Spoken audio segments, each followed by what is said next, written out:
Passons tout de suite au premier film de la semaine, c'est Un jour de pluie à New York, le nouveau Woody Allen qui ne sort que en Belgique pratiquement, et chez nos amis français.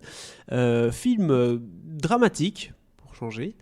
On n'est pas vraiment dans la comédie uniquement, avec Timothée Chalamet, Elle Fanning, Selena Gomez et Jude Law, je le disais en intro de ce podcast. Film qui raconte l'histoire de deux étudiants, Gatsby et Ashley, qui envisagent de passer un week-end en amoureux pépère tranquille à New York. Mais leur projet va un peu battre de l'aile. Pourquoi ? Parce que Ashley, si je ne me trompe pas, a l'occasion de rencontrer un réalisateur. C'est ça. Interviewer un réalisateur. Et cette rencontre va amener d'autres rencontres qui vont bousculer les plans du couple. Bah oui. Voilà, je crois qu'on va s'arrêter là. Je propose qu'on s'écoute un extrait de la bande-annonce. J'ai décroché une interview avec Roland Pollard. Oh non, mais c'est génial ça. C'est à Manhattan. Depuis le temps qu'on parle de se faire un week-end là-bas en amoureux, ça va être absolument fabuleux. Faudrait pas qu'il pleuve. Vous êtes de loin le plus intéressant des réalisateurs américains. Aimeriez-vous un scoop ? De champagne. Donc Un jour de pluie à New York, Thibaut, on le disait, c'est le énième film de Woody Allen, qui se passe à New York d'ailleurs. Ah bah oui, comme ça. Et donc du coup, moi je ne sais pas. Woody Allen, j'ai l'impression que c'est le genre de réalisateur, soit on aime, soit on n'aime pas. Hein. Et ces derniers temps, il nous fait des films qui se ressemblent très très fort dans leur structure, dans leur thème, dans leur approche. Est-ce qu'on est face à un énième film de Woody Allen post-2005-2010 ou est-ce qu'il y a une vraie nouvelle proposition avec un casting quand même de la nouvelle génération ? Alors, on va en parler plus longuement après la critique du film, mais je suis loin de maîtriser toute la carrière de Woody Allen, qui est quand même assez longue. Mais clairement, on est dans la petite Woody Allenerie post-année 2000. Très clairement. Je veux dire, tu as une checklist de tous les éléments que tu retrouves dans un film de Woody Allen et tu peux tout cocher. Hein. Il y a quelqu'un qui avait écrit un papier une fois sur la liste des comédies juives new-yorkaises et donc parlait des réalisateurs un peu, c'est Noah Baumbach et trucs comme ça qui sont toujours dans un registre un peu arty new-yorkais, monde du cinéma, monde des écrivains qui se mélangent. Et c'est vrai qu'avec Woody Allen, on est un peu là-dedans et je pense que ce film-là n'est pas une exception. Non, du tout. Après, est-ce que c'est plus ou moins bien ? Ça, c'est un autre débat, mais globalement, c'est le petit bonbon. Enfin, bonbon. Oui, on va dire que c'est le petit bonbon de fin d'année, quoi. Ah, le petit bonbon de fin d'année. C'est vrai qu'il a son film d'année annuel. Donc... Bah oui, bien sûr. T'as rien à dire sur ce film ? Il n'y en avait pas eu en 2018. Mais, D'accord. Mais oui, il en fait un par an, quasiment, donc... Il en a fait un, ouais. À part 2018, là, il a fait un par an jusqu'à... Je remonte. Loin. Je vais pas remonter jusqu'au bout, là, parce que pour l'instant, je suis dans les années 80 et... Ah, 4... Non, j'ai rien dit. Jusque loin. Voilà. Et donc, est-ce que ce film a quelque chose de différent à nous offrir, notamment par son casting, qui, il est vrai, peut attirer l'attention, hein ? Différent, oui et non. Alors, quand je dis que tous les films de Woody Allen, là, surtout ceux dans les années 2000, se ressemblent, c'est pour plein de raisons, mais c'est pas forcément l'histoire qui, heureusement, est différente à chaque fois. Mais malgré tout, dans ces scénarios, on retrouve des choses similaires. Et donc, c'est pour ça qu'on dit un peu vulgairement que les films de Woody Allen se ressemblent. Oui, ils se ressemblent tous. Mais ils ont chacun leur petite spécificité.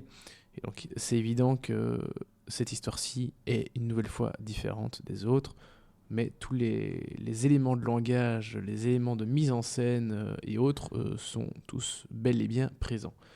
Après l'histoire, on aime ou on n'aime pas. En général, c'est très gentil, c'est un peu fleur bleue, c'est plein de bons un sentiments. peu naïf, voilà.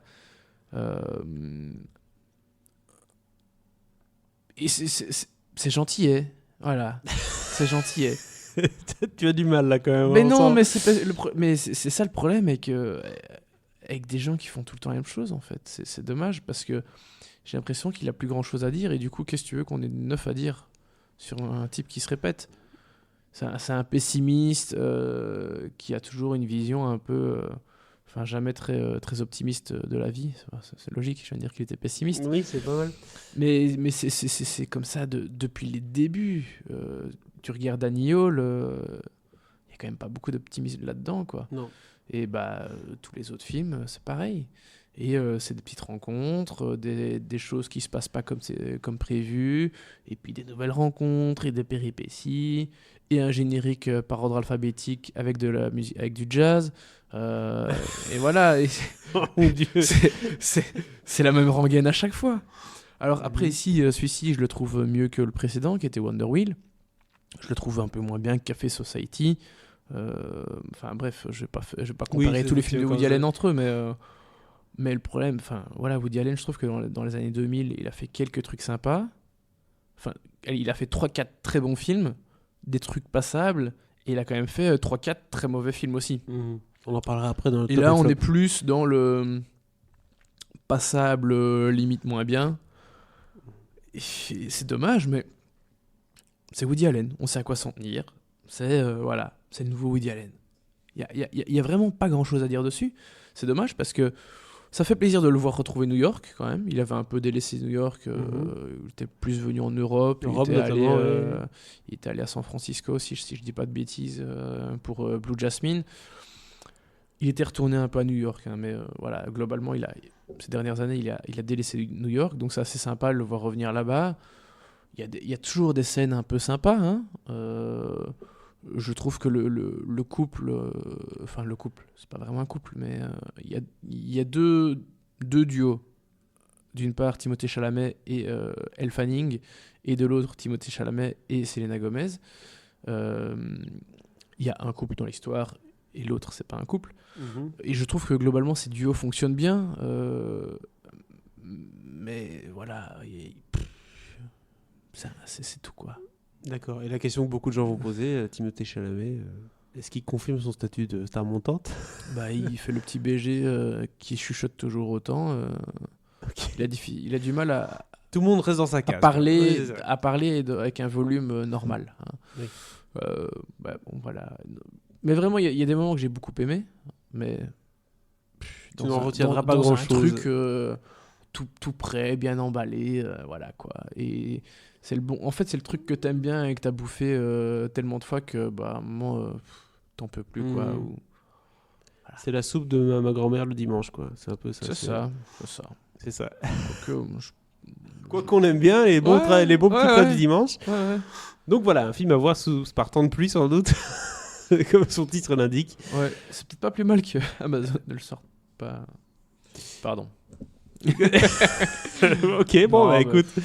Je pense que c'est vous sans avez... grand intérêt. Après, les gens qui iront le voir, ils vont passer un bon moment, ils seront pas déçus, hein. Mais ça s'arrête là. Mais écoutez, vous avez compris la critique de Thibaut pour Un jour depuis à New York, 4 étoiles. Tu lui donnes combien du coup? Une étoile pour la forme. Merci, Voilà. merci Woody. Ouais. C'est un peu ça. Non, mais le pire, c'est que c'est même pas mauvais, hein, des films mauvais. J'en ai vu un paquet cette année. Et là, je peux même pas dire que c'est un mauvais film. Parce que le problème Mais c'est juste un film hyper facile de Woody Allen qui a, voilà. Mais le problème d'une critique comme ça, honnêtement, c'est que d'un côté, je comprends ce que tu veux dire, mais en même temps, on dit, bon, il a son style, c'est son style à lui. Est-ce que c'est un tort d'avoir son style? Non, c'est pas un tort, mais ça a ses limites. C'est comme Tim Burton, qui, je trouve, n'a plus grand-chose à dire depuis un certain moment. Tu veux dire dans le propos, quoi. Il n'y a plus Mais, d'approche nouvelle, il n'y a plus de... On a c'est déjà ça. vu cette proposition chez lui et il est temps qu'il fasse autre chose. Voilà. C'est ça. Sinon, on a l'impression qu'il copie-colle ses albums comme un artiste copie-collerait, enfin, ses albums de musique, Mais chaque c'est année, la même chose. C'est quoi. exactement ça. Ok, tout d'accord. simplement.